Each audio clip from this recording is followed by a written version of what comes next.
When you think about the world, what comes to mind? When you turn on the TV and watch the news and hear about wars going on all over the place, epidemics, sex trafficking, if you're like most people, you'd agree that the world is pretty messed up, that the world is quite broken. What's interesting is what we feel about our current state.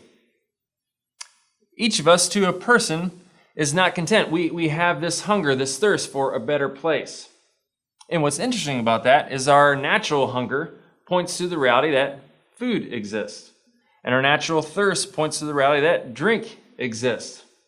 And so this hunger, this thirst for a better world, a better place, suggests that such a place had existed or one day will. And in the Bible, it describes just that. That God designed the world for good. And originally speaking, everything was good. We had a perfect relationship with God Himself, a perfect relationship with one another, even a perfect relationship with the world around us. But how did we arrive then at this state of brokenness? Well, the Bible describes it through a word called sin.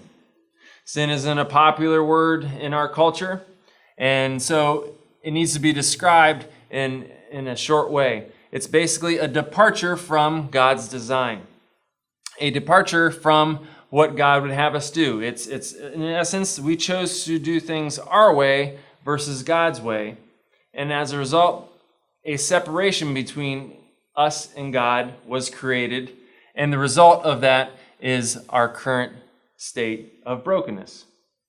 Well, none of us are content to sit in a state of brokenness. Each of us, therefore, develops strategies to escape from this brokenness. We will do different things like pursue relationships, romantic or otherwise. We'll give ourselves to achievement, academic or professional. Or we'll seek to escape through drugs, sex, alcohol. Well, the problem with these strategies is that none of them ultimately satisfy. In addition, some of them actually lead us further into brokenness. So many of us develop another strategy where by our own efforts, we seek to return to God's design through our morality, through religious efforts, through education. Well, the Bible teaches and our experience suggests that this strategy also fails.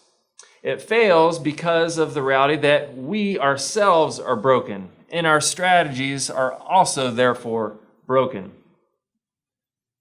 Because of this, we need to be rescued. And the good news of the Bible is that God has done just that. That God did for us what we couldn't do for ourselves, in that He sent His one and only Son to earth 2,000 years ago, who lived a perfect life, lived a life perfectly under God's design. And in addition, died a death to pay for our departure from His design, that paid for our sin. And lastly, He also rose from the grave, rose to offer us freedom from the brokenness that we experience inside. And so through His death on the cross and paying for our sins, He offers us forgiveness of our departure from God's design. And through rising from the dead, He offers us freedom from the brokenness that holds us down. And we arrive at this place of freedom, of forgiveness, through turning and trusting. We turn from the sin and the broken strategies that we have in place and instead turn towards God and trust what Jesus did in offering us freedom and forgiveness.